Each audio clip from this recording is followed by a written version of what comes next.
Mesdames, Messieurs, amis internautes, bonjour. Merci de nous retrouver pour ce nouveau numéro des directs du jeudi sur Abidjan.net. Aujourd'hui, nous avons le plaisir de recevoir pour vous une personne exceptionnelle.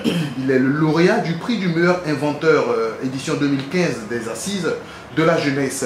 Avec lui, nous parlerons de son parcours également, de ses projets et de son invention bien entendu. Alors, Bépon Sévi Samuel Nguessan, bonjour. Oui, bonjour monsieur. Merci d'avoir accepté notre invitation.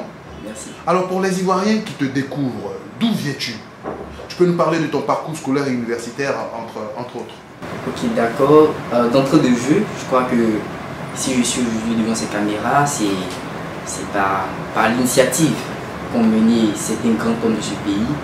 Et donc, je ne vais pas commencer à entrer dans le vif du sujet sans toutefois remercier ceux par qui je suis aujourd'hui présent ici. Très bien. Et donc, pour commencer, j'aimerais remercier des institutions et des personnalités. J'aimerais tout d'abord remercier M. Touré Mamadou, qui est le président de l'organisation des Assises de la jeunesse, qui a initié ce programme depuis quelques années. Et j'aimerais aussi remercier le PASRES, qui en appui avec les Assises de la jeunesse, ont initié ce prix. Notons que le PASRES, c'est le programme d'appui stratégique à la recherche scientifique. C'est ça, le programme d'appui stratégique à la recherche scientifique. Voilà. Et j'aimerais aussi remercier l'OIPI, l'Office ivoirien de la propriété intellectuelle, qui n'a pas hésité à m'accorder un brevet pour cette invention. Et aussi j'aimerais remercier la FIDENTI, la Fédération des inventeurs de Côte d'Ivoire, et aussi sans oublier la Société ivoirienne de technologie tropicale, IDT, qui m'ont aidé pour la réalisation de mon prototype. Voilà. Nous on salue toute la grande famille. Voilà. Alors revenons sur ton parcours scolaire et universitaire. Comment est-on arrivé à ce niveau? Il faut dire que je suis actuellement en deuxième année de réseau informatique et télécom. Je suis étudiant en deuxième année de réseau informatique et télécom. Et j'ai suivi un parcours comme tout le monde. J'ai passé le BEPC, j'avais été orienté au lycée classique, j'ai fait un an au lycée classique. Et j'ai dû quitter le lycée classique vu certaines difficultés que j'ai rencontrées et aussi le système qui était vraiment assez lourd pour moi. Et donc juste après ça, je suis rentré dans le privé. Et donc là, j'ai suivi un parcours jusqu'en terminale. Et la première année que j'ai passé le bac, je ne l'ai pas eu. Et la deuxième année, lorsque j'ai passé le bac, j'ai échoué de 1 point.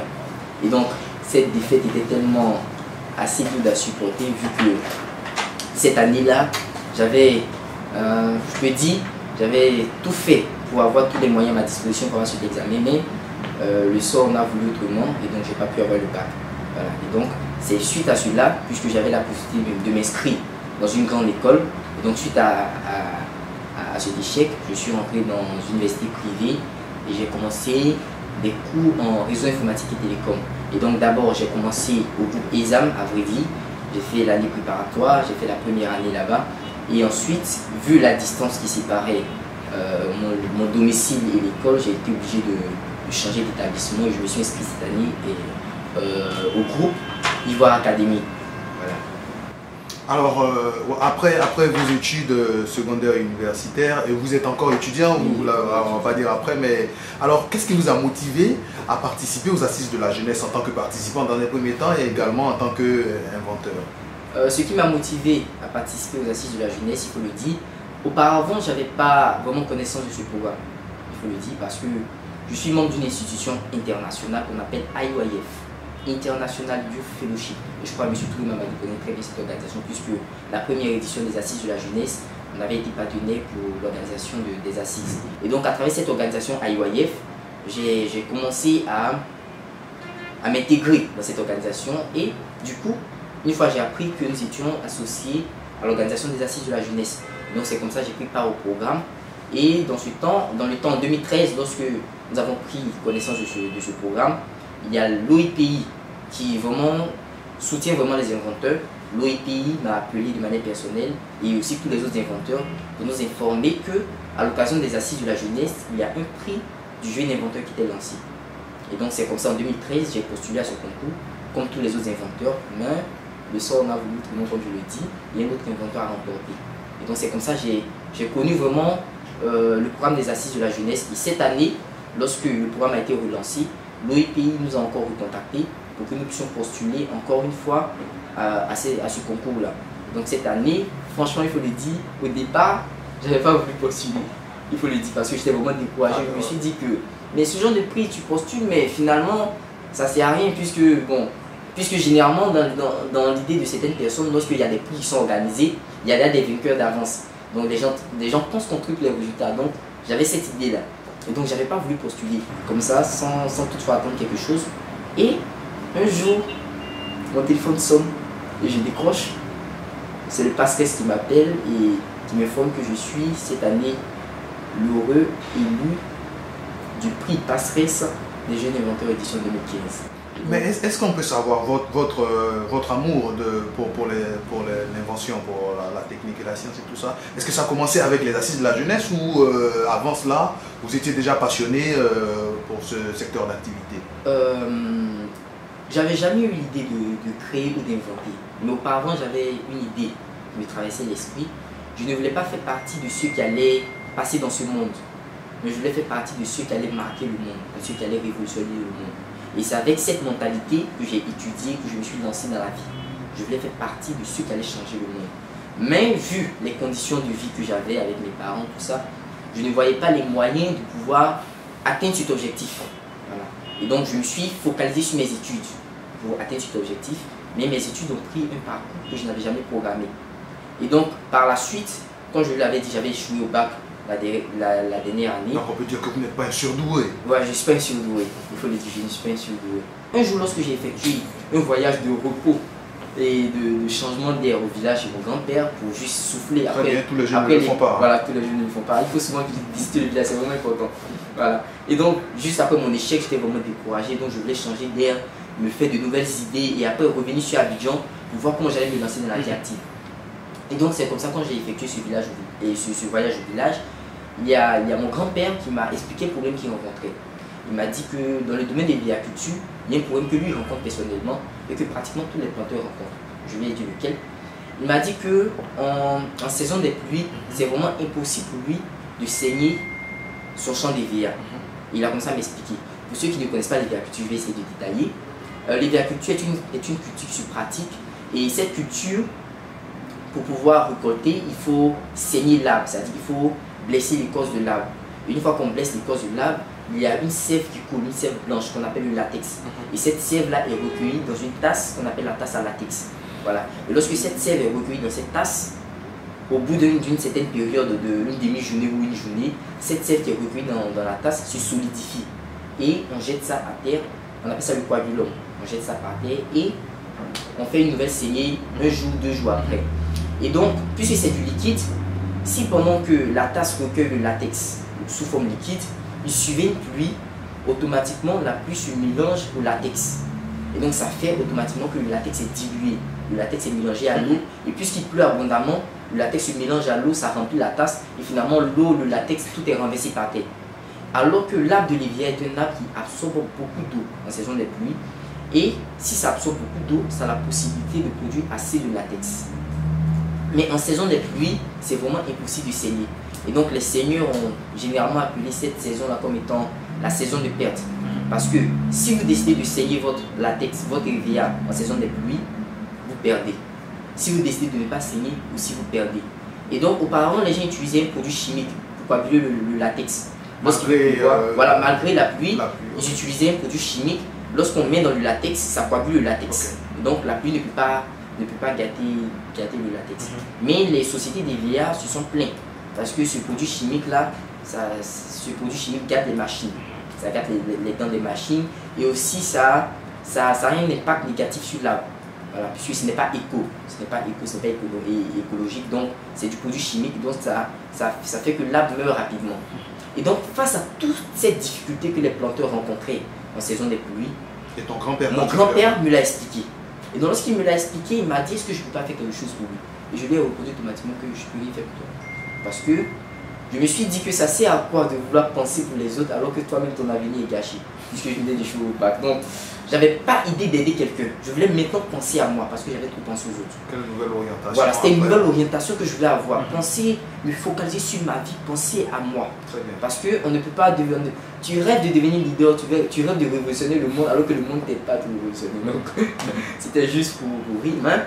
En tout cas, je voulais partir d'un nouveau pied et je voulais me lancer d'une autre manière dans la vie. Et donc, j'ai carrément banalisé ce fait.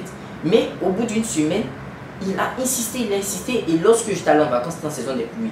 Et donc, un jour, on descendait du champ, puisque il faut le dire, j'aime beaucoup aller au champ. Ça, je le dis.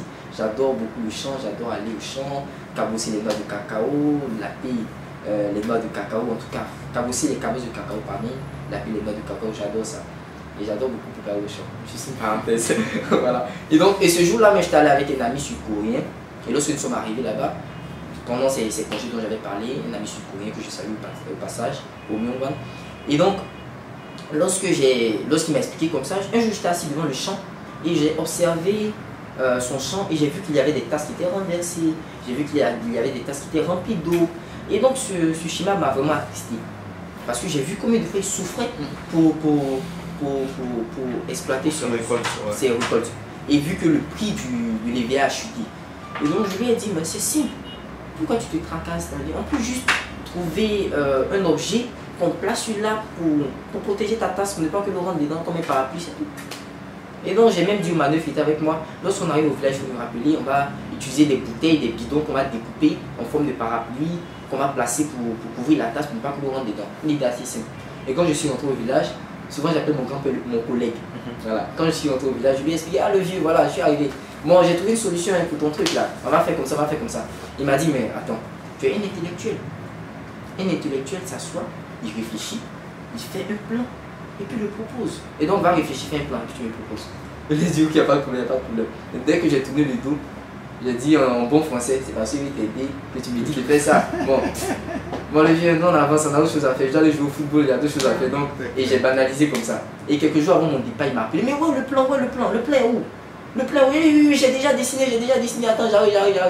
Et puis devant lui, comme ça, bon, on fait semblant, dessinant par terre, bon, on peut faire comme ça, on peut faire comme ça. Et pendant qu'on dessinait, lui-même il apportait les idées. Ouais, mais tu peux faire comme ça, tu peux faire comme ça. Et pendant qu'on faisait, il y a un de ses amis qui est arrivé, qui est planteur d'EVA. Et dès qu'il a vu le dessin par terre, bon, le dessin ne ressemblait à rien. Dès qu'il a vu, il a dit, ça c'est quoi? C'est pour EVA, mais il faut vraiment payer. Il a dit comme ça. Et donc j'ai vu que lui aussi, ça l'intéresse. Et donc c'est comme ça, ça devient sérieux. Et donc on a commencé à faire un bon plan et mon grand-père m'a dit, bon, puisque tes vacances sont à leur thème, il faut rentrer à Abidjan, tu fais un bon plan, tu rencontres une usine pour voir comment on peut fabriquer ça de manière industrielle. Et donc c'est comme ça que je suis rentré sur Abidjan, j'en ai parlé à ma maman qui me soutient toujours, Balou Adja Denise, que je salue, à qui je fais un petit bisou, voilà, sur la joue. Et donc vraiment c'est une dame qui me soutient beaucoup. Et donc c'est comme ça que j'en ai parlé à ma mère qui m'a soutenu. Et aussi, j'ai fait le plan et j'ai rencontré le coordinateur général de IOF qui m'encadre beaucoup. Lorsque je l'ai rencontré, je lui ai parlé de mon projet. Il m'a dit vraiment c'est bon, c'est un projet qui sera porteur, tu peux déjà réfléchir quand. Et donc il faut me faire un bon plan, tout ça. Et il m'a même mis en contact avec la structure de communication de IOF. On a fait dans le temps qui était BN2 Bonne Nouvelle Édition, mais maintenant c'est For Young Men. Voilà. For Young Men qui a réalisé le prototype en 3D. Ils ont réalisé le prototype en 3D. Et lorsqu'ils ont réalisé ce prototype qui était vraiment assez présentable, et les images, même le jeu de la présentation ont été vues, et For Young Men a monté ce prototype-là. Et donc grâce à ce prototype, j'ai pu faire la protection à l'OIPI. Et au départ, il faut le dire, souvent les inventeurs ont un problème. C'est-à-dire, je veux le souligner dès maintenant, lorsque les inventeurs commencent à réfléchir à une idée, ils ont tendance à vouloir se protéger. C'est-à-dire, ils ont tendance à vouloir fermer. Moi, je ne veux pas que quelqu'un s'ingère dans mon idée pour voler mon idée, je ne veux pas. Quand j'ai fini le plan, tout ça, j'ai même soumis le plan que j'avais fait au coordinateur général de l'IOF. Au départ, c'était un plan qui faisait 360 degrés, c'est-à-dire ça entourait carrément de l'arbre. Et c'est lui qui m'a dit non, tu n'as pas besoin d'entourer carrément l'arbre. Tu peux te focaliser sur une seule face, Et donc, c'est lui-même qui a revu le dessin. Vous voyez, c'est vous dire que je suis l'inventeur, mais il y a plusieurs personnes qui ont contribué à la réalisation. Donc, de l'idée originale à aujourd'hui, qu'est-ce qui a changé dans ton invention? Voilà, de l'idée originale à aujourd'hui, je peux dire que l'invention a vraiment connu une amélioration. J'ai eu cette invention en 2011 et cette année nous sommes en 2015. Donc de 2011 à 2015, jour pour jour, mois pour mois, j'ai eu à réfléchir pour améliorer ce projet. Au départ, comme je vous l'ai dit, lorsque j'avais inventé l'objet, c'était un objet qui entourait carrément l'arbre. Après, c'est un objet qui devait recouvrir seulement une surface de l'arbre, c'est-à-dire s'intéresser seulement à la face de l'arbre où il y a la tasse. Très bien. Et après, il fallait réfléchir puisque les planteurs d'EVA rencontrent assez de difficultés. Et je vous le dis, lorsque je faisais cet objet, je pensais plus à mon grand-père. Donc comment trouver quelque chose que mon grand-père pourrait acheter moins cher? Parce que mon grand-père, je l'avais beaucoup. Comment trouver Balloon Jason, que je salue aussi. Comment trouver quelque chose que mon grand-père pourrait acheter moins cher? Et donc c'est comme ça, j'ai plutôt pensé comment les gens pouvaient s'en procurer. Et donc j'ai réfléchi aussi. À le rendre le moins coûteux possible. Le moins coûteux possible. Et donc, le moins coûteux possible, c'est-à-dire puisque dans les champs d'EVA, il y a plusieurs troncs d'EVA. Il y a plusieurs troncs. Et donc, il fallait trouver un objet qui pouvait s'adapter à tous les troncs d'EVA. Il y a des troncs de 30 cm de circonférence, 40 cm de circonférence, 70 cm de circonférence, 1 mètre de circonférence. Donc, il fallait trouver un objet qui, à la fabrication, pourrait s'adapter à tous les troncs d'EVA. Pour ne pas que les planteurs aient à compter dans le champ. Si un planteur a 1000 hectares d'EVA ou bien 10 hectares d'EVA, il va compter quels sont les troncs de 30 cm, quels sont les troncs de 70 cm pour commander. Bon, je veux 30 cm de circonférence, je veux 70 cm de circonférence. C'était trop long. Donc il fallait trouver un objet qui pouvait s'adapter à tous les troncs. Et donc il fallait vraiment réfléchir. Comment trouver quel système au niveau du bracelet pour fixer à l'arbre, quel système mettre en place pour que cela puisse s'adapter à tous les troncs d'EVA. Et il faut le souligner, il y a des troncs qui, en grandissant, se penchent vers l'arrière. Il y a des troncs qui, en grandissant, se penchent vers l'avant. Il y a des troncs qui prennent des directions vraiment dans tous les sens. Donc il fallait trouver un schéma qui pouvait s'adapter à tous les troncs. Et donc c'est ce que nous avons fait. Nous avons trouvé un beau schéma avec un bracelet flexible, qui n'est pas très grand, qui peut s'adapter à un tronc de 1 mètre de circonférence, qui peut aussi s'adapter à un tronc de 30 cm de circonférence. C'est vraiment réfléchi. Voilà, et donc c'est un peu ça. Pour revenir aux assises de la jeunesse, on rappelle qu'il y avait 7 nominés pour ce prix. Alors selon vous, qu'est-ce qui a fait la différence entre votre projet et celui des 6 autres? Ok. À comparer mon projet au projet des 6 autres, il faut le dire, souvent j'ai grandi avec une mentalité, c'est-à-dire on peut se croire meilleur, on peut en grandissant penser que tout ce qu'on a c'est meilleur, mais il ne faudrait pas toutefois négliger aussi, il ne faudrait pas toutefois aussi minimiser les autres. Parce que de la même manière que vous pensez que vous êtes meilleur, de cette même manière, vous devez aussi savoir qu'il y a des personnes qui sont meilleures que vous. Ça c'est vraiment très bon pour grandir. Et donc, lorsque j'ai postulé à ce projet, tout à l'heure, lorsqu'on était à la remise des prix, lorsque j'ai entendu un peu le prix, l'invention des autres personnes, j'ai dit waouh, il a inventé ça, vraiment c'est spectaculaire. Et à regarder mon invention, c'est une chose qui est assez simple. C'est un objet assez simple. Et donc j'ai réfléchi, je me suis dit que c'est ça, c'est la vérité, c'est-à-dire quoi? Une invention n'est pas forcément quelque chose qui est spectaculaire. Mais une invention, c'est aussi quelque chose qui change le cours de l'histoire. C'est aussi quelque chose qui améliore le quotidien des autres. C'est aussi quelque chose qui permet aux autres d'avoir le sourire. Voilà. Et donc mon invention, si j'ai aidé mon grand-père, je me rends compte que je suis en train d'aider tous les planteurs de la Côte d'Ivoire. Pourquoi pas tous les planteurs d'Afrique et aussi tous les planteurs du monde. Et donc à partir d'une petite idée que j'ai eue pour mon grand-père, je me suis rendu compte que je suis en train d'aider tous ceux qui dans le monde ne seraient qu'un seul champ d'EVA. Vous avez été récompensé par le programme d'appui stratégique à la recherche scientifique, le PASSRES, avec, en collaboration avec les Assises de la Jeunesse. Les Assises de la Jeunesse, c'était il y a quelques jours. Alors vous avez reçu un prix, avec une cagnotte de 1 million. Est-ce qu'on peut voir le chèque encore une fois oui, pas de problème, voilà, le chèque il est là. Voilà, vous avez reçu un prix accompagné d'un chèque d'une valeur de 1 million de francs CFA. Alors, beaucoup d'internautes, quand on a annoncé votre arrivée sur notre plateau, se sont dit, mais est-ce qu'il n'y a pas 2 poids 2 mesures?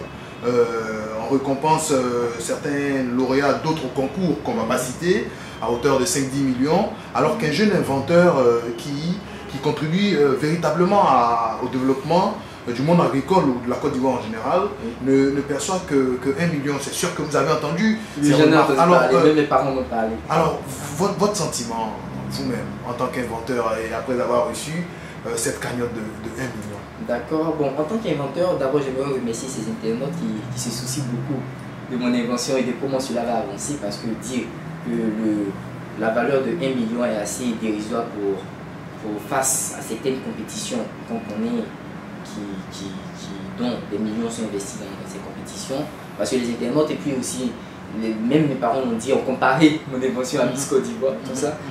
Mais c'est le sentiment qui m'anime. Bon, c'est pas un sentiment de découragement ou bien un sentiment de critique envers ceux qui ont regardé ce programme. D'abord, je tiens à les remercier. Le Passeresse, parce que je crois que s'ils ont lancé ce concours avec une valeur de 1 million, je pense qu'ils en ont fait assez, parce que ils n'étaient pas obligés d'organiser ce concours. Mais ils l'ont fait, et en le faisant aujourd'hui, ils sont en train de me récompenser. Mais, face à ce que les internautes disent, je peux porter en même temps cette doléance auprès de l'État ivoirien, parce que ce n'est pas quelque chose à négliger, pour que l'État aussi puisse investir dans ce genre de choses. Dans la recherche scientifique. Dans la recherche scientifique. Voilà. Qu'on puisse porter plus d'attention à ceux qui aussi œuvrent pour l'avancement du pays, et aussi porter le nom de la Côte d'Ivoire assez loin. On rappelle que Bécon Samuel Sévi Nguessan est le lauréat du prix du meilleur inventeur institué par les Assises de la jeunesse. Oui. Alors, vos 1 million, oui. À quoi serviront-ils? Mais 1 million serviront à beaucoup de choses. D'abord, tout premièrement, il y a une partie qui est reversée à la structure IDT qui m'a vraiment soutenu pour la réalisation du prototype.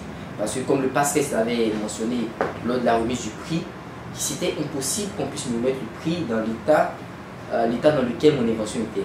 Parce qu'il faut le dire, c'était vraiment pas présentable. Et donc le Passeresse m'a mis en contact avec la structure, m'a recommandé à IDT qui, avec ses ingénieurs, que je salue au passage, M. Assoumou, M. Kouane et toute l'équipe technique, qui m'ont aidé à faire un beau plan. Ils m'ont même fait assez de propositions pour que l'objet soit présentable. Et donc IDT, avec son équipe technique et d'ingénierie, on fait sortir un beau plan et ils ont fait sortir le prototype. Donc ils prennent la moitié d'1 million? Non, pas la moitié. Normalement, ils devaient prendre plus de 1 million. Parce que réaliser un prototype à IDT, c'est une structure assez posée, donc ils devaient prendre tous les 1 million. Mais lorsque j'ai entendu le prix auquel IDT m'a fait le prototype, j'étais vraiment dépassé. Vous voulez que je le dise? Bon, non, vous gérez ça. Ok, d'accord. Moi, j'étais vraiment content. Alors, et le reste des sous? Ouais, ok, le reste des sous va me servir à d'abord, tout premièrement, puisque je l'ai mentionné lors de la remise du prix, il me faut actuellement créer une entreprise qui va me permettre de faire la vulgarisation de mon projet, parce que l'invention sera une invention en plastique. Et donc il me faudra une usine de production qui va fabriquer ce produit. Et puisqu'actuellement je suis dans les capacités de construire une usine plastique, je vais m'allier à certaines usines de plastique qui pourront en faire la production de manière abondante. Voilà. Et après la conception d'un moule, après avoir créé un moule, ils feront la production selon les commandes. Donc il me faut créer une entreprise de distribution qui va faire l'intermédiaire entre l'usine de production et les acheteurs. Voilà. Et donc c'est à cette étape que je suis. Donc avec le reste du sous, des sous que j'aurai pour ce prix, je vais m'investir pour la création de mon entreprise. Voilà. Au CPC notamment. Au CPC notamment. Alors donc il est bon de préciser que votre invention n'est pas encore commercialisée. Même votre grand-père n'a pas encore eu l'opportunité. Mon grand-père n'a pas encore eu. Et je n'ai même pas encore créé mon entreprise. Très bien. Alors, vous avez reçu le prix il y a quelques jours du meilleur inventeur. Oui. Le chef de l'État également décerne des prix d'excellence en août prochain à des jeunes ou à des personnes en fonction de leur domaine qui ont excellé dans leur domaine. Vous, est-ce que vous espérez figurer sur la liste des 78 personnes qui seront récompensées par le chef de l'État? Bon, d'abord, avant d'entamer ce sujet, je vais d'abord remercier le chef de l'État, son Excellence M. Alassane Ouattara, qui depuis 5 ans maintenant œuvre pour l'avancement du pays. Je suis là, je constate, je le salue au passage. Et je le remercie en même temps pour cette initiative qu'il a lancée pour récompenser les excellences du pays. Voilà. Et donc, mon souhait le plus ardent. Est-ce que Samuel sera sur la liste? Est-ce que Samuel sera sur la liste? C'est là la question avec un gros point d'interrogation. Et je rappelle que la cagnotte là-bas, elle est de 10 millions. Hein. Elle est de 10 millions. En tout cas, mon espoir, ce que je veux le plus, c'est d'être parmi les nominés pour le prix d'excellence. Puisque cette année, j'ai été élu comme étant l'inventeur 2015 de la Côte d'Ivoire et je crois que mon nom sera porté un peu partout en Afrique et si possible dans le monde, vu qu'il y a assez de personnes qui sont sur Abidjan.net et qui s'intéressent également à ton invention. À mon invention et aussi à la Côte d'Ivoire. Et donc, vu que mon nom sera porté un peu partout, et donc mon souhait serait aussi que le chef de l'État puisse me mettre sur la liste des nominés. Voilà, ça c'est mon souhait. Voilà. Mais est-ce que ça sera possible? Bon, on va croiser les doigts, on espère bien que Monsieur le Président, je croise les doigts. Je croise les doigts. Voilà. On espère que votre invention retiendra l'attention de ceux qui, n'est-ce pas, composent la liste des personnes excellentes en Côte d'Ivoire. Alors, vous avez reçu un prix. Quels sont vos projets d'avenir? Déjà, il faut construire vos machines et les commercialiser. Donc, comment envisagez-vous cette étape après le succès, après le Star System, on va dire? Ok, d'accord. Mes projets, j'ai pour projet de créer une grande compagnie. Voilà. Parce que cette invention que vous avez vue, lors de la présentation, j'ai essayé de montrer un peu la valeur de cette invention.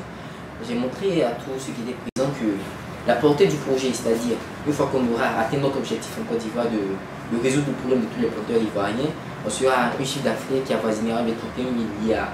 Les 31 milliards au bout de... Donc les études de faisabilité. Les études de faisabilité après le plan d'affaires monté par un cabinet je ne sais pas si je dois mentionner le nom. Très bien. Bon, par un cabinet et bon, en tout cas je salue un ami qui travaille dans ce cabinet, Fabrice Kofi, qui a monté mon business plan vraiment avec tout son cœur, comme si le projet lui appartenait. Voilà. Et donc, une fois que mon entreprise sera créée, parce que, comme je l'ai dit, ce projet est le plus petit de mes projets. C'est le plus petit de mes projets. J'ai deux autres projets encore sur la liste, mais ces projets vont plus révolutionner la Côte d'Ivoire. Ces projets vont plus révolutionner la Côte d'Ivoire. Il y a un projet dans le domaine du transport, il y a un projet dans le domaine environnemental. Voilà.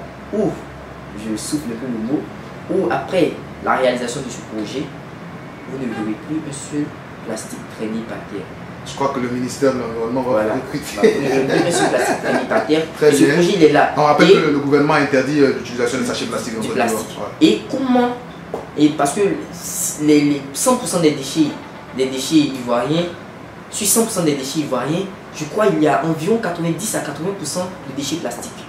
Et donc, l'un de mes projets sera de révolutionner la Côte d'Ivoire dans ce domaine. Voilà, je souffre. Et le second projet, c'est dans le domaine du transport. Voilà. Et donc là, je ne vais pas rentrer dans tous les détails. Et donc déjà, je le souffre déjà pour, s'il y a des intéressés qui veulent me contacter, parce que je me suis entouré d'une équipe. Très bien. Un juriste qui me suit, un cabinet qui me montre très bien mes business plans, et aussi des amis avec qui je suis, qui réfléchissent aussi avec moi, des amis qui réfléchissent avec moi, pour que nous puissions monter ces projets-là. Et donc, je vais créer un grand groupe d'entreprises qui va regorger plusieurs entreprises. L'entreprise n'est pas encore créée. L'entreprise n'est pas encore créée, mais elle a déjà son nom. D'accord. L'entreprise sera Young Power. D'accord. Young Power. Le pouvoir de la jeunesse. Le pouvoir de la jeunesse, Young Power. Bon, le CPC est tout juste à côté, donc voilà, après l'interview. Ouais, je pourrais passer là-bas. Vraiment, on a eu beaucoup de plaisir à échanger avec Samuel, lauréat du prix du meilleur inventeur. Alors, et les études dans tout ça, vu que vous êtes encore sur les bancs? Oui. Voilà, un étudiant qui veut monter une entreprise, est-ce qu'il aura le temps de finir ses diplômes? Voilà.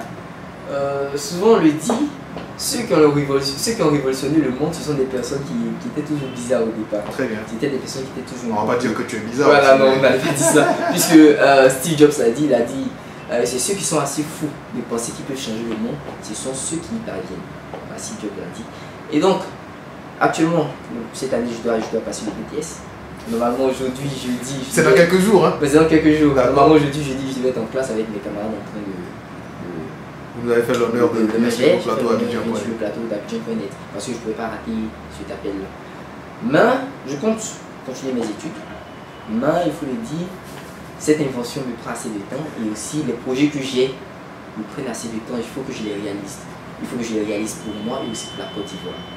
Et pour tous les jeunes de Côte d'Ivoire. Il faut que je le fasse parce que le plus important pour moi, comme je l'ai dit, j'ai appris une mentalité à penser d'abord aux autres et après moi. Et donc, je veux à tout prix réaliser ces rêves parce que, comme je l'ai dit, ce sont des rêves qui vont révolutionner la Côte d'Ivoire. Ce sont des rêves qui vont révolutionner la Côte d'Ivoire. J'appuie et j'insiste. Et je pèse mes mots. Ce sont des rêves qui vont révolutionner la Côte d'Ivoire. Qui pourront créer des milliers d'emplois. En un seul coup. Des milliers d'emplois. Voilà. Et peut-être même qu'il n'y aura plus de délinquants ni de brillants.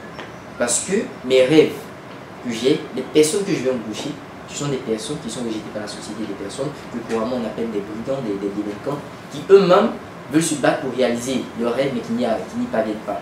Et donc mes rêves même, une fois réalisés, pourront améliorer le quotidien de ces personnes-là. Voilà. Et donc, je crois que l'avenir le BTS dans quelques jours. Le BTS dans quelques jours et je vais le passer. Je vais le passer, bien évidemment, je vais le passer. Et tout mon souhait, c'est de l'obtenir. Mais il faut le mentionner que juste après le BTS, je vais m'arranger pour que tous mes projets que j'ai sous pied, sous la main, puissent déjà avancer, puissent être lancés. Et ça, c'est mon souhait le plus ardent. Et avant même que ce prix ne soit lancé, j'étais depuis longtemps, je vous l'ai dit, j'ai eu cette invention en 2011.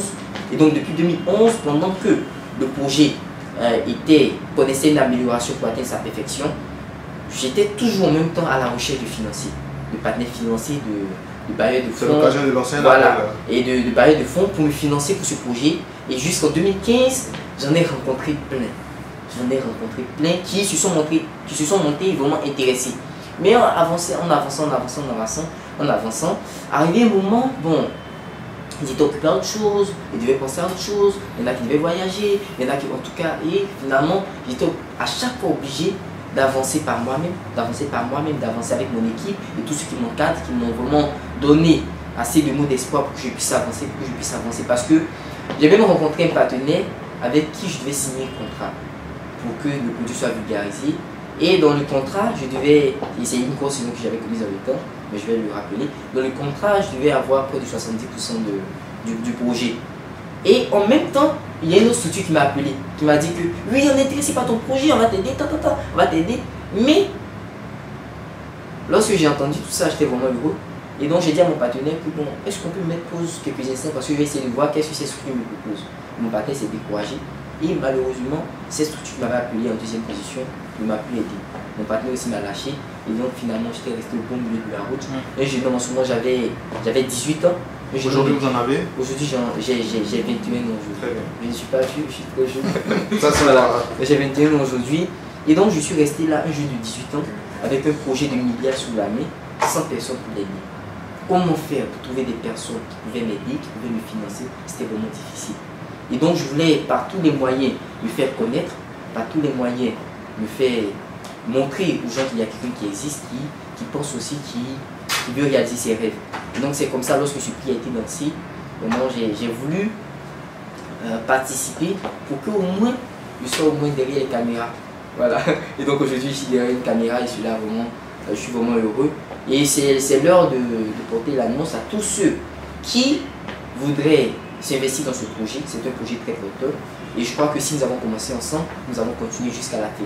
Et comme je vous l'ai dit, c'est le plus petit de mes projets. Et donc ceux avec qui je commencerai, c'est avec eux que je terminerai. Alors, concernant ce projet, quelle est l'implication des assises de la jeunesse et du PASRES voilà. À l'avenir? Voilà. D'abord, ce que le PASRES et les assises ont fait pour moi jusqu'à présent, je peux dire c'est assez. Et qu'est-ce qu'ils vont faire ensuite? Qu'est-ce qu'ils vont faire? Parce que je rappelle que certains internautes, on va relire quelques-unes des questions, mais il y en a un autre qui s'inquiète véritablement. Et il dit ceci, il s'appelle Yann Khan, on célèbre en grande pompe le petit comme le meilleur inventeur et puis après on le laisse tomber dans l'indifférence totale. Alors voici l'inquiétude de Khan. Qu'est-ce que le PASRES et les assises de la jeunesse t'ont promis pour le suivi de ton projet? Ok, déjà, je le dis juste après cette interview, je serai tout à l'heure avec M. Touré Mamadou. Très bien, qu'on salue au passage également. Je salue au passage également, que je vais rencontrer à son cabinet. Je n'ai pas pu le voir puisque je devais rapidement venir au direct. Et tout à l'heure, je voulais une séance de travail avec lui. Monsieur le conseiller, bonjour. Bonjour monsieur le conseiller. Donc tout à l'heure, je suis avec M. Touré Mamadou et on aura l'occasion discuter sur beaucoup de choses. Voilà. Et en même temps, il faut le dire, c'est pour dire que je ne serai pas abandonné. Ces personnes seront avec moi jusqu'à la fin. Et le passeresse, normalement, bientôt, je dois avoir une séance de travail avec le passeresse. Parce que même l'autre inventeur peut le témoigner. Juste après qu'il ait été élu inventeur 2013, le passeresse ne l'a pas abandonné, les assises ne l'ont pas abandonné. Jusqu'à présent, il va toujours dans le locaux du passeresse pour continuer à travailler. Et donc, si ce n'était pas par le passeresse ni par les assises, aujourd'hui, je ne serais pas devant cette caméra, à m'adresser à tous ceux qui suivent cette émission. Donc, c'est pour dire que juste après cette remise du prix, il y a le passeresse et les assises qui me coachent. Qui me permettent de pouvoir faire avancer mon projet. Et le secrétaire exécutif du passeresse, M. Dr Sangaré, et aussi M. Touré Mamadou l'ont souligné lors de leur intervention devant les caméras. Et je crois que ce sont des hommes de parole qui tiennent de parole, j'en suis sûr, qui ont dit que juste après cette remise, ils auront l'occasion de me porter un appui. Et je crois que cela suffira, puisqu'ils sont des hommes de parole. Je pense que Ilan Khan est rassuré. On va saluer, en général, les internautes posent des questions vraiment corsées, mais pour cette fois, on a eu seulement des messages d'encouragement et de félicitations. On va saluer Emma Badou, Maüs, Henri Mignon, Anini Issoufou, Inas Kouas, Aimé Ouangé, Ladi Binate, Kassoum Ouattara, Loukou David, qui te souhaite beaucoup de succès dans tes projets d'avenir. Alors pour terminer, Samuel, on te donne l'occasion de lancer un dernier appel à l'endroit de tous ceux qui nous suivent et pour nous présenter ou dire tes attentes pour l'avenir. D'accord. À tous ceux qui me suivent, un grand coucou. Je vous remercie pour tous vos mots d'encouragement et aussi pour le fait que vous suivez cette émission. Voilà, aujourd'hui dans mon cœur, il y a beaucoup d'espoir. Voilà.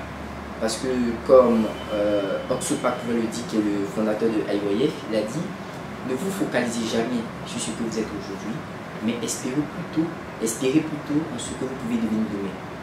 Et c'est une parole qui me tient beaucoup à cœur. Et je crois que pour tous ceux qui, en Côte d'Ivoire ou partout dans le monde, ont perdu espoir, il faut savoir que un jour, la chance pourra vous sourire. Voilà, parce que de là où je suis parti jusqu'à aujourd'hui, je ne peux pas dire que je suis arrivé, je suis sur le point, je suis sur le chemin de l'émergence. Je suis sur le chemin de l'émergence, voilà. Mais pour tous ceux qui ont perdu espoir, je crois qu'ils n'ont pas besoin de se décourager. Ils peuvent garder espoir jusqu'à la fin. Et mon plus grand souhait, c'est vraiment d'être utile pour mon pays. D'être utile pour tous les jeunes de Côte d'Ivoire. Et il y a certaines personnes que je salue, parce que je ne vous l'ai pas dit, je ne sais pas si je dois le mentionner, mais une semaine avant la remise du prix, j'allais sortir dans Allopolis.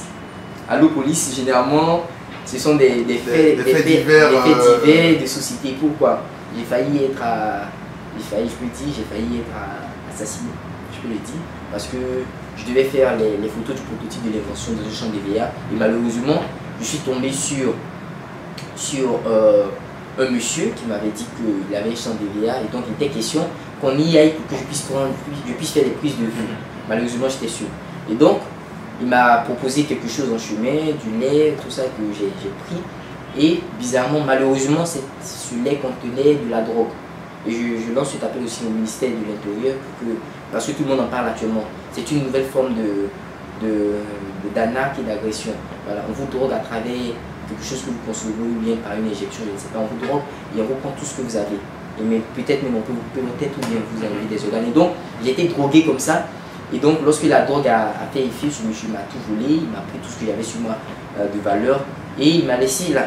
Mais heureusement, il y avait des personnes qui étaient autour de moi, qui m'ont assisté, qui m'ont aidé à retrouver mes parents et à retrouver aussi les membres de IYF qui m'ont accueilli, qui m'ont gardé jusqu'à ce que je puisse reprendre conscience. Et cette drogue, je suis resté drogué environ une semaine. J'ai été drogué le mardi et c'est jusqu'au vendredi que j'ai repris connaissance. Et la deuxième semaine qui suivait, je vais recevoir ce prix. Et donc c'est un fait malheureux qui m'était arrivé, mais je crois que tout cela fait partie de la vie de tout le monde. Et donc je crois en même temps que vous devez faire très attention pour ceux qui me suivent, à ne pas vous laisser berner par certaines personnes que vous allez rencontrer. Parce que vraiment, ce sont des personnes qui apparemment n'ont rien de méchant. Parce qu'ils sont vraiment très gentils, ils veulent vous aider, mais après, ça se termine par la drogue et plein d'autres choses. Un message d'espoir. Voilà. Pour terminer, espérez. Espérez. Parce que vous voyez, c'est-à-dire, il y a un de mes oncles qui disait, nous avons en nous la possibilité d'aider. Nous avons en nous la possibilité de changer notre quotidien. Et nous avons en nous la possibilité de changer le monde. Vous ne le savez pas, mais en vous, il y a une petite étoile qui brille, qui vous permettra de révolutionner votre quotidien, de changer le monde qu'il y a autour de vous. Réfléchissez, imaginez, créez, et je suis sûr que vous allez changer votre monde. C'est sur ces mots d'espoir que nous allons refermer ce numéro du direct du jeudi. Nous avons eu beaucoup de plaisir à recevoir le lauréat du meilleur prix de inventeur 2015 des assises de la jeunesse, Bépon Sévi Samuel Nguessan. Nous avons eu beaucoup de plaisir à vous recevoir. On espère vous revoir très bientôt. On vous souhaite bonne chance pour le BTS et on espère vous voir au palais présidentiel pour le prix d'excellence très bientôt. À bientôt. Merci d'être venu. À bientôt. Bye bye. Merci. Bye bye.